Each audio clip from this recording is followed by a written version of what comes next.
তোমার tiffin carrier তৈরি করছি। আমি আসছি ভাই। খাড়া আমি পৌঁছায় দিয়ে আসমনে। না না না, তার দরকার নেই, একাই যাইতে পারুম। আর শাপলাও তো যাইব। ভাইয়ের বাঁকা চাহনিতে থেমে যায় সুরেলা। পাশের উঠোন থেকে বদনা হাতে দাঁড়িয়ে সফি জানায়, সুরাপা, শাপলা আজ যাইতো না স্কুলে। কেন যাবে না জিজ্ঞেস করে না সুরেলা। ঠোঁট চেপে হেসে বলে, জলদি যা সফি, নইলে প্যান্ট নষ্ট করবি। সফি দাঁত গেলায় আবারও মুচড়ে ওঠে পেটের ভেতর। কল চেপে বদনা পুরো করে চলে যায় প্রাকৃতিক কাজ সম্পাদন করতে। সিনান সালেহ গলা চড়িয়ে বলে, কাঞ্চি তো লাগিয়ে ঘুমায় যাস না, ঢুকলে তো বের হওয়ার নামই নিস না। ওই সুগন্ধি ভরপুর জায়গায় কি করিস আল্লাহ মালুম। আমি গিয়ে জানি দেখি দোকান খুলছস।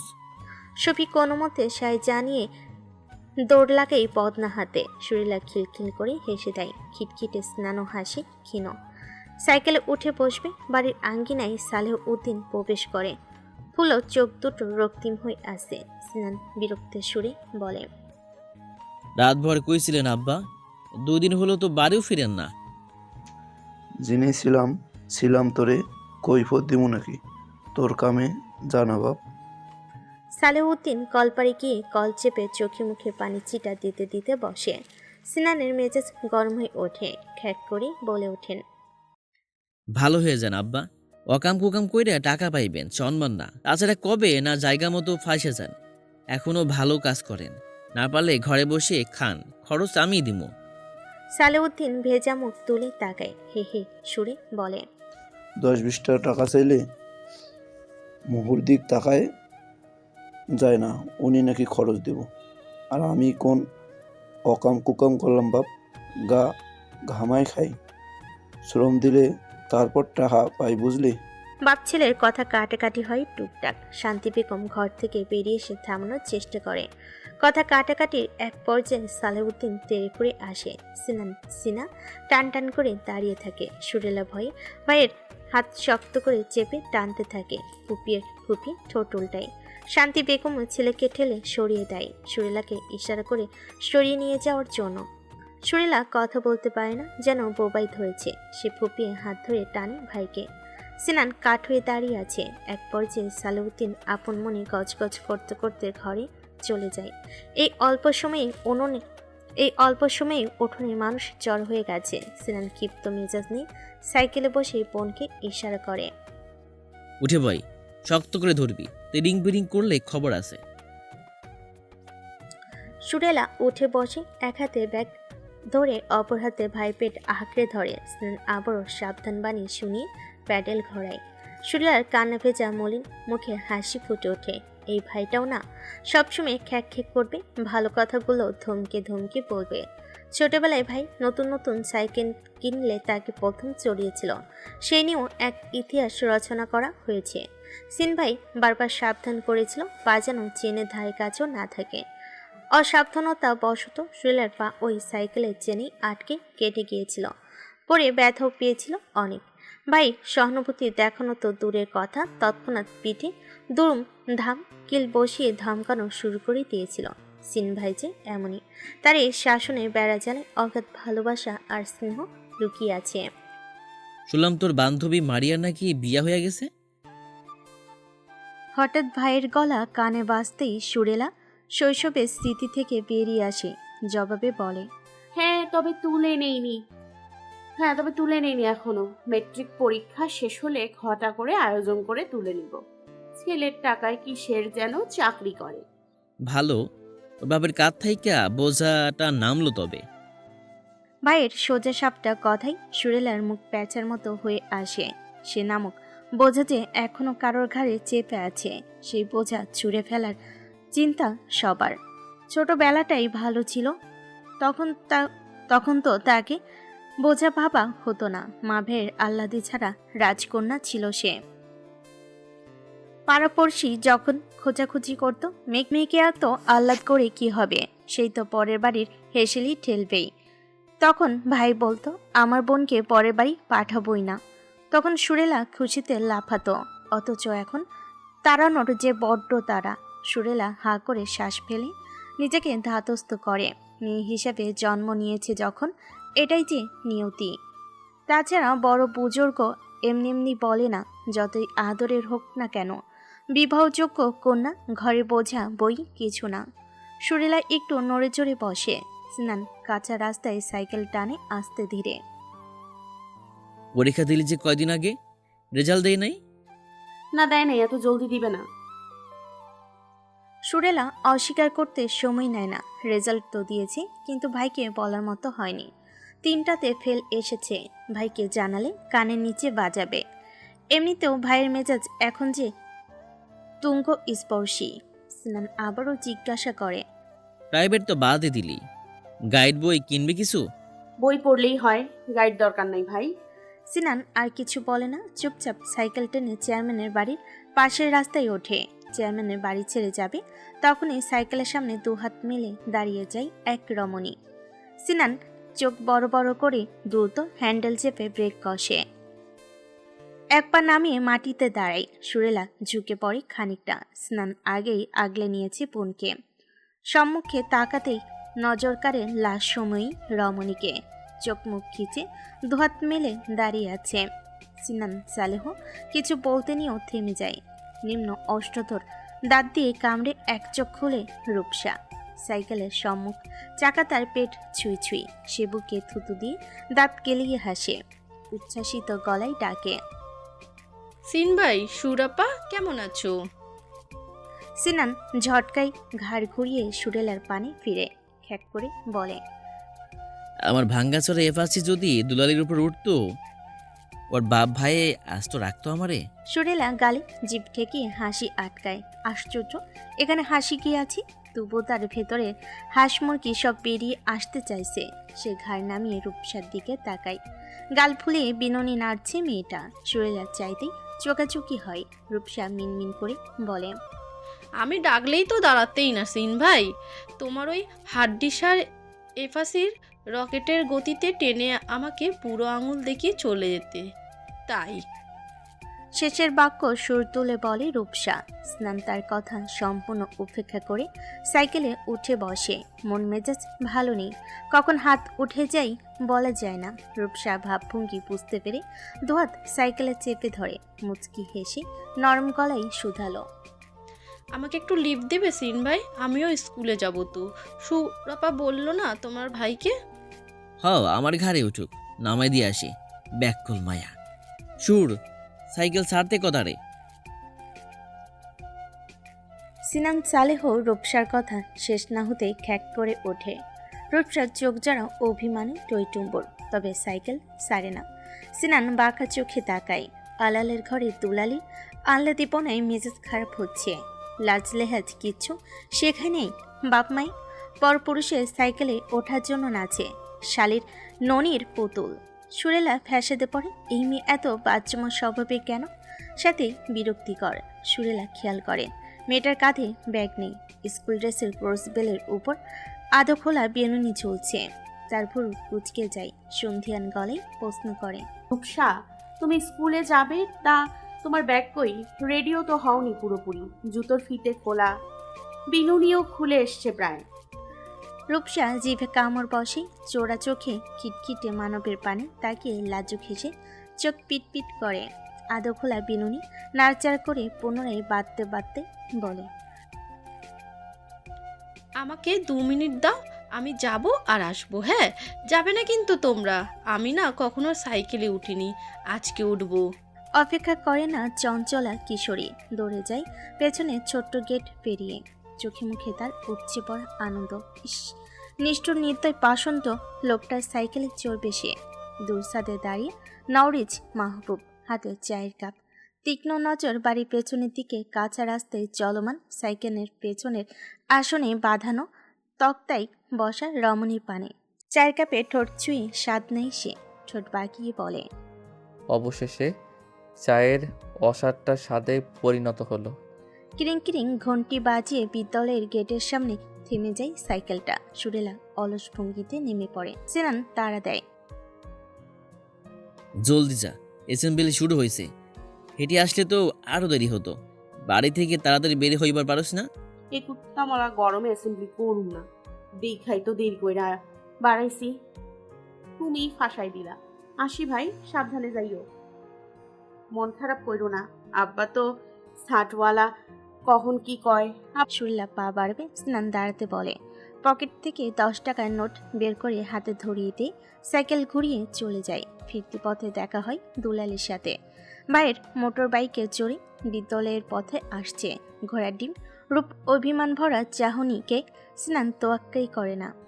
অত সময় আছে নাকি তার? সুরিলা চুপি চুপি গেট পেরিয়ে বিদ্যালয় প্রাঙ্গণে প্রবেশ করে। উদ্দেশ্য এই সকলের অগোচরে শ্রেণীকক্ষে ঘাপটি মেরে বসে থাকবে, কিন্তু তার উদ্দেশ্য বিফলে যায়।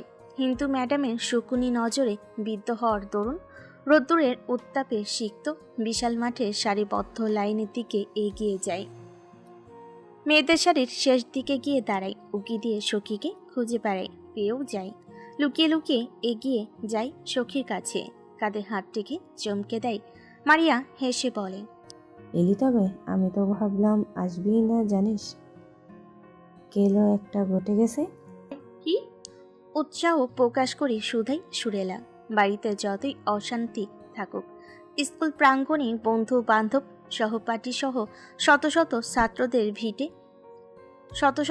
ছাত্রদের ভিড়ে মনটা ভালো হতে বাধ্য। মারিয়া কণ্ঠ খাদে নামিয়ে ফিসফিস করে বলে, আমাদের ক্লাসের সোহাগ ফিট খাইছে, তার চ্যাংদোলা কইরা অফিস রুমে নিয়ে গেল। ফিট খাইব নাই বা কেন?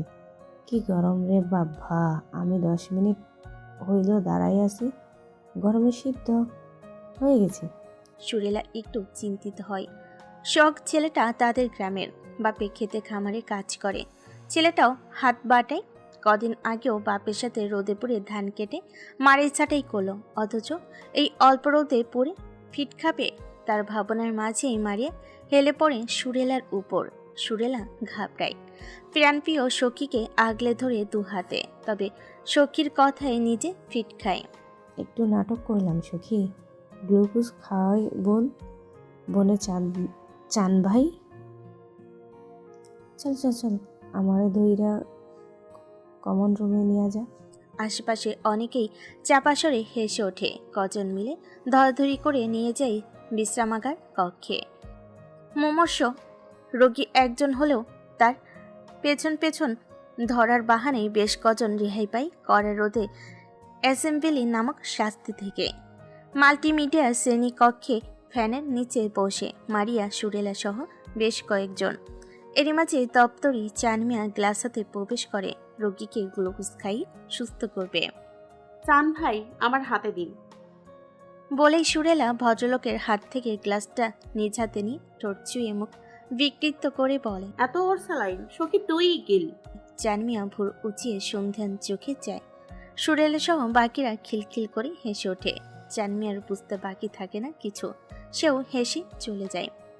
সুরেলা ব্যাগ থেকে একটা কাঁচা আম বের করতেই রুমের সবাই হুড়মুড়িয়ে পড়ে তার উপর। সুরেলা চোখ পাকিয়ে চাপা স্বরে বলে, আখাইয়ার দল আস্তে আস্তে রফিক স্যারে শুনলে সব কটারে কান ধইরা দাঁড় করাইব।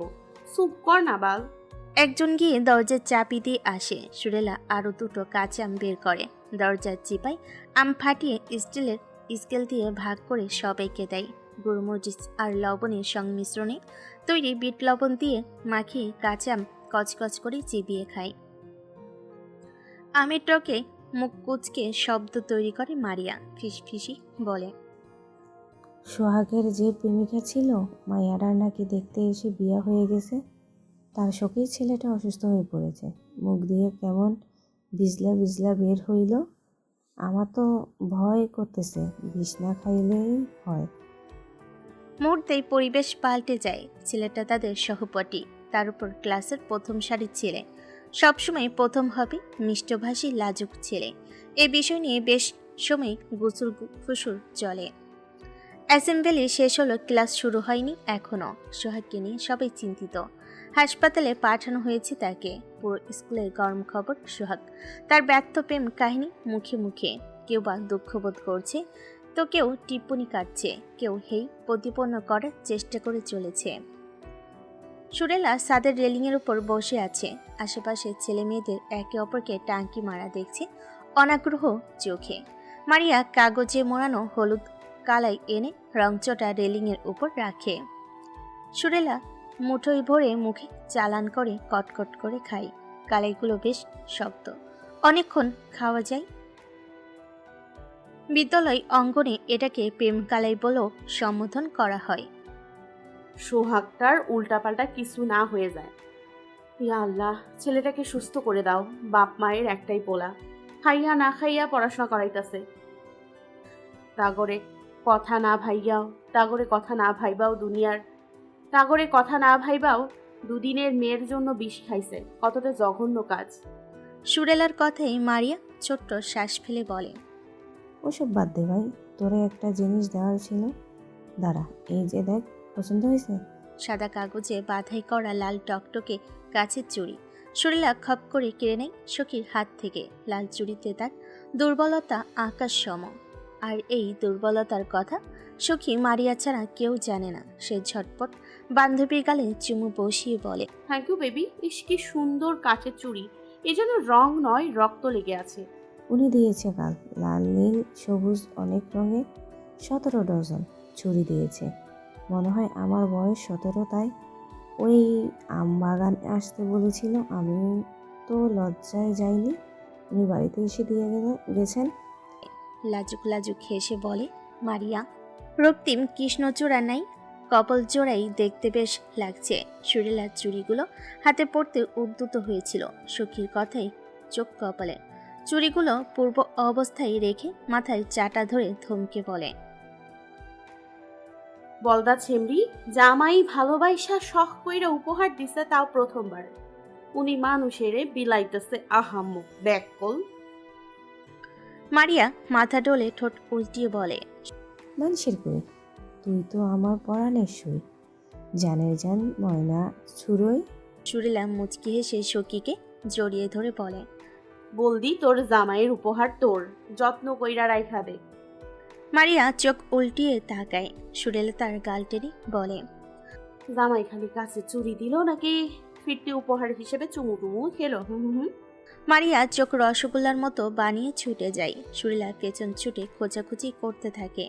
মেয়েদের ভবনের পেছনে পুকুর ঘাটে দাঁড়িয়ে কতিপয় যুবক যাদের নজর সাথে ফিসফাস করে নিজেদের মধ্যে হেসে গড়াগড়ি খায়। আঙ্গুল উঁচিয়ে দেখে এক বোরকা পরিহিত রমণীকে। কাল যাবি যাত্রাপালায়? দামু আসবে নাকি? ওই অপসরা আইলে উইরা জামু। আসবে লো আসবে, এবারের যাত্রাপালা আরো জমজমাট হইব, দেইখানিস বাবু। হারুন চোখ টিপে বলে বাবুকে। দুজনের কথায় বিরক্ত হয়ে তমাল নিচু গলায় থমকে বলে, চুপকার হারার পুতেরা, বর্ষি নিয়া বৈশা রইছে, আলাপ জুইরা দাও। মৎস্যকন্যা এসে ডাঙায় বসে রোদ পোহাবে। হারুন বাবু চুপ করে না, ফিসফিস করে কথা বলতে থাকে উক্ত বিষয়ে। খেয়ালহারা দুজন পেছনে কারোর উপস্থিতি ঠাউর করতে পারে না। তমালের ইশারায় পেছন ফিরে তাকাতে নওরিচ মাহবুবকে দেখে ঘাবড়ে যায়। আমতা আমতা করে বোকা বোকা হাসে। পানিতে বড়শির টপ দেখিয়ে বাবু বলে, রিজ ভাই, আমি আজ বল ধরেই সারমো। আপনি দুপুরে বল মাছ দিয়া গরম ভাত খাইবেন। তোরা যাত্রাপালার দর্শক? গম্ভীর গমগমে সুরে প্রশ্ন সরে নওরিচ মাহবুব প্যান্টের পকেটে হাত ঢুকিয়ে দুপা এগিয়ে আসে। পায়ে সাদা কেটস ঠকঠক শব্দ করে। বাবু হারুন একে অপরের কোনোই মেরে ইশারায় বলতে বলে, কিন্তু কেউ সাহস করে না। নওরিচ চোখ রাঙ্গাতেই হারুন ডানে বামে মাথা নেড়ে বলে, আস্তেক ফিরুল্লাহ, কি কোন ভাই, আমরা ভালা মানুষ, প্রতি বছর মহাফিলে যাই, যাত্রাপালা কি জানিই না? যাত্রাপালা কি ভাই? নাদান মুখ বানিয়ে প্রশ্ন করে। বাবু হ্যাঁ হ্যাঁ করে সহমত পোষণ করে। তমাল ঠোঁট চেপে ভুরু নাচিয়ে হাসে। বাবু চোখের ইশারায় মিনতি করে যায়। নওরিচ ঠোঁট বাঁকিয়ে হেসে বলে, কাল যাত্রাপালায় নৃত্যশিল্পী দামিনী আসবে। দামিনীকে চিনিস তো নাকি? পেয়ারি দামু, 8টা টিকিট কাটবি আজকেই। নাচ গান আমরাও কম জানি না, বুঝলি হারুন? একটু ঘুরে আসা যাক, মনোরঞ্জন হবে। কদিন চলবে? 7 দিন থাকবে যাত্রাপালা। বলে জিভে কামড় বসে হারুন। মাথা চুলকে অপ্রস্তুত হাসে। তমাল ফিক করে হেসে দেয়। নরিচ গলা খাকারি দিয়ে মোড়াই বসে বড়শি তুলে নেয়। পুকুরে ফাঁদ ফেলে বলে, দামো দামো করলে কপালে বউ জুটবে না। ভালো হয়ে যা গাধার দল, ভালো হতে পয়সা লাগে না। বাবু হারুন ভোতা মুখে দাঁড়িয়ে রয়। তমল তাদের দিকে তাকিয়ে মিটিমিটি করে হাসে। নরিচ তমলের দিকে তাকিয়ে বলে, তুই যাস না যাত্রাপালায়, নাকি সাধু সাধছিস? সেবার গিয়ে বউ এক হাতে কেলানি খাইয়া 7 দিন ঘরে ঢুকবার পারো নাই। বউর পা ধরে ক্ষমা চাইল, তবেই না সব ঠিক হইল। বাবু দাঁত কেলিয়ে বলে। তমাল চোখ রাঙ্গাই বাবুকে। নরিচ বাঁকা চোখে তাকায়, গম্ভীর গলায় প্রশ্ন করে, দামিনীকে চিনিস? তোদের সম্প্রদায়ের লোক শুনলাম।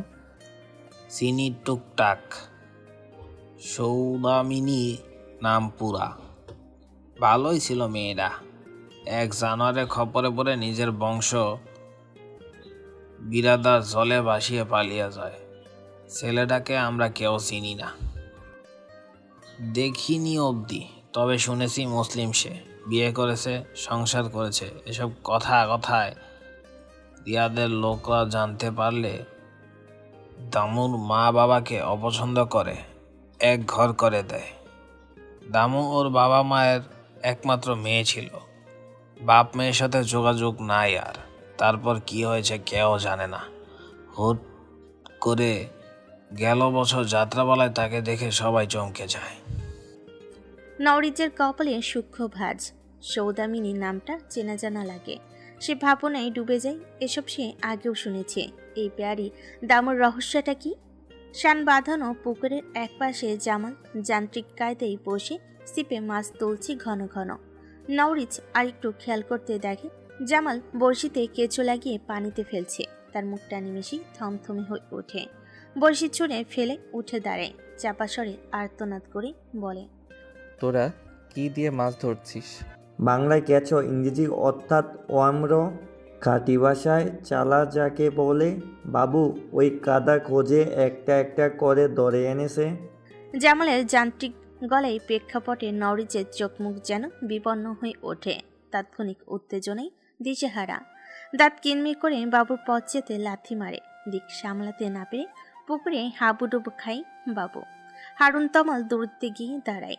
জামাল বড়শি তুলে উঠে দাঁড়ালো। নরিচ হুঙ্কার দিয়ে বলে, জঙ্গলি কোথাকার! মাছ ওই কেঁচোর টোপ গিলে ফাঁদে আটকা পড়বে। কেঁচো গেলা সেই মাছ খাওয়া যাবে?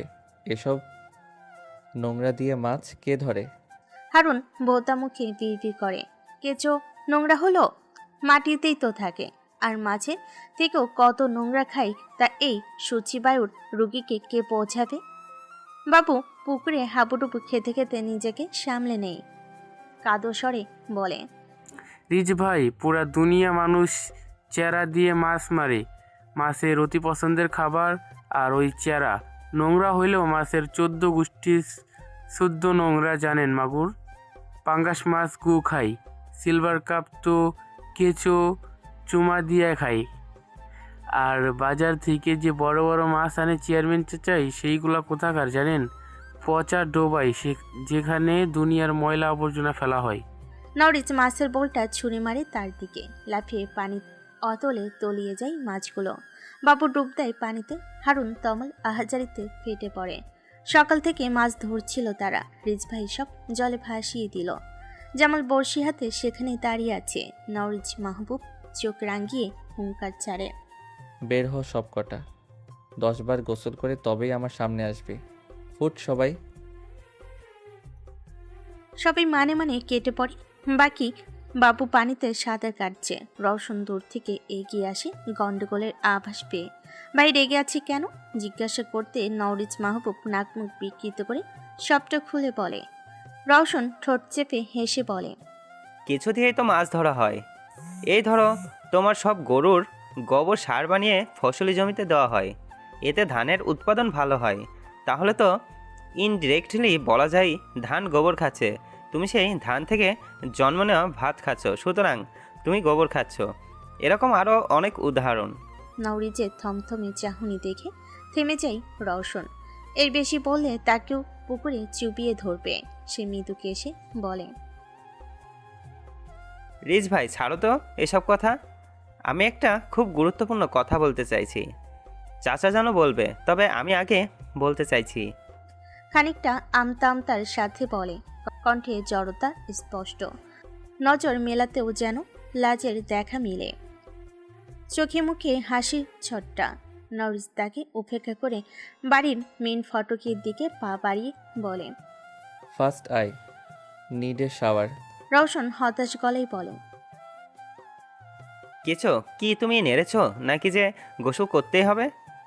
রিজ ভাই এটা কিন্তু বাড়াবাড়ি। আমার কথাটা তো শোনো, চাচা যান ডেকেছে তোমাকে, কিছু কথা বলবে। নরিস থামে না। গোসল না করা অবধি তার গা ঘিন ঘিন যাবে না। রওশন ছোট্ট শ্বাস ফেলে পেছনে তাকায়।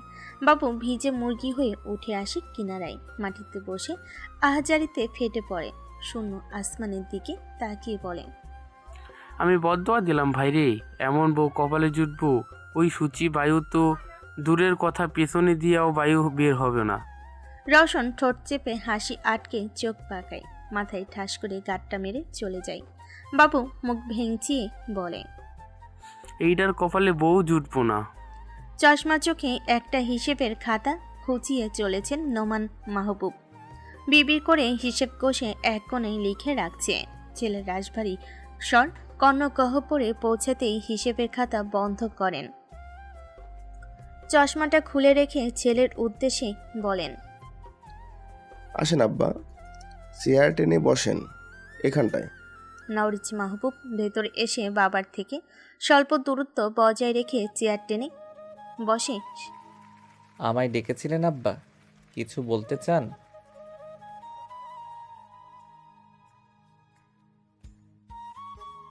নোমান মাহবুব দরজার দিকে তাকায়। রওশন বুকে হাত ভাঁজ করে ঠ্যাস দিয়ে দাঁড়িয়ে আছে। নওরিজ মাথা কাত করে দেখে নাই। নোমান মাহবুব হেসে বলেন, আপনার আম্মায় তো রাতেই সেই কান্নাকাটি শুরু করে দিয়েছিল। এমন রূপ আচরণের কারণ কি জানতে পারি? নওরিজ মাহবুব কিছুক্ষণ নীরব থাকে। আম্মা কেঁদেছে। কোনো সন্তানের যে মায়ের চোখের অশ্রু সহ্য করতে পারে না, তার খারাপ লাগে কিছুটা। কাল রাতের পর আম্মা আর তার সামনে আসেননি। নোমান সবার ঊর্ধ্বে আমরা সবাই রক্তমাংসে গড়া মানুষ। সবাইকেই এক আল্লাহ এক মাটি দিয়ে বানিয়েছে। তাহলে কেন কারো আর্থিক অবস্থা বিবেচনা করে ছোট চোখে দেখা হবে? কেনই বা তাকে তার পরিস্থিতি নিয়ে উপহাস করে তার হৃদয় দগ্ধ করবে আব্বা? মাহবুব নড়েচড়ে বসে বলেন, দেখুন, এই ভেদাভেদ সেই যুগ যুগান্তর থেকেই। যারা 10 আনা দেখেনি তাদের আপনি যদি 1000 টাকার নোট দেখান, তা মাথা খারাপ হবেই। সব কিছু সবার জন্য না, যা হবার হয়েছে। মায়ের সাথে মনমালিন্য ঠিক করে নেবেন। নওরিজ কিছু বলতে উদ্যত হবে। নোমান মাহবুব থামিয়ে দিয়ে বলে, আমি এসব বলতে ডাকিনি, একটা বিষয়ে কথা বলতে চাইছি। আশা করি আমার পুরো কথা শুনে সবটা বিবেচনা করবেন, আর দয়া করে মাথা ঠান্ডা রাখুন। নওরিজ মাহবুবের গম্ভীর মুখে চিন্তার রেখা দেখা দেয়। কি বিষয়ে কথা বলবে আব্বা? সে ঘুরে রওশনের দিকে ফিরে কিছু আন্দাজ করে বলে, আপনি কি রওশনের বিয়ের ব্যাপারে কথা বলতে চাইছেন? রওশন বিব্রত বোধ করে বেশ। রিজ ভাই কি ভাবছে? সে বিয়ে করার জন্য উতলা হয়ে পড়েছে? নোমান মাহবুব বলতে শুরু করে, আমার কানে বাতাস আগেই এসেছিল, তারপর আপনি সবটা বলে নিশ্চিত নামা করে দিলেন। সেটা বিষয় না, বিষয়টা এই যে আপনি যার কথা বলেছেন তার বাড়িতে প্রস্তাব পাঠানোর কথা আপনার ছোট্ট ভাই রওশন অনেক আগেই বলেছে। আপনার বিষয়ে শুধু আমি জানলেও ওর প্রস্তাব পাঠানোর কথা পুরো বাড়ির লোক জানে, আর এ নিয়ে টুকটাক আলোচনাও চলছে কদিন। থামেন ভদ্রলোক। রওশন সিদ্ধারা সোজা করে দাঁড়ায়। চাচা জানের কথাগুলোর মানে কি দাঁড়ায়? নওরিজ মাহবুবের মুখ চোপা সুবিধা নয়, কপালে তীর ভাঁজ ফেলে শুধায়, আব্বা ঘুরিয়ে পেঁচিয়ে কথা না বলে সোজা সাপটা কথা বললে খুশি হব। নোমান মাহবুব ছেলে থমথমে মুখ পানে তাকায়। ছেলেকে চেনে সে, তাই তো কথা বলতে নিয়েও কেমন পিছিয়ে পড়ছেন। তবে তিনি শেষ চালটা চালেন। ছেলের ভবিষ্যৎ বলে কথা, বাবা মা নিশ্চয়ই খারাপ চাইবে না। রওশন শালের মেয়ে সোহেলাকে পছন্দ করে। বাড়িতে এ কথাটা জানিয়েছে অনেক আগেই। প্রস্তাব পাঠাতাম এতদিনে, তবে রমজান রাজি হচ্ছিল না দেখে পিছিয়ে গেছি।